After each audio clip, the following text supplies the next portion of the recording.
নিয়ন্ত্রণে রাখুন, কারণ দর্শনার্থীদের খুব অসুবিধা করছে। হ্যালো, এখন আমাদের প্রবেশদ্বারের পাশে প্রবেশদ্বারের পাশে মেডিকেল ক্যাম্প উদ্বোধন হচ্ছেন। আমাদের বিশিষ্ট ডাক্তারবাবু এসছেন, যাদের কোনো অসুস্থ বোধ করবেন আপনারা এই মেডিকেল ক্যাম্পে আপনারা দেখাতে পারেন।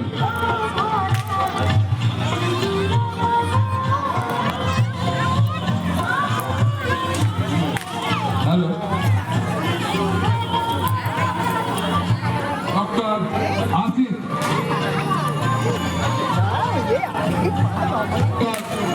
আসিফ বাবু, আপনি লিখেই থাকুন আমাদের মেডিকেল ক্যাম্পে আমাদের সাথে সহযোগিতা হাত বাড়িয়ে দিন। ডক্টর আসিফ বাবু, আপনি আপনাদের মেডিকেল ক্যাম্পে আসুন এবং আমাদের সাথে এই সহযোগিতা হাত বাড়িয়ে দিন।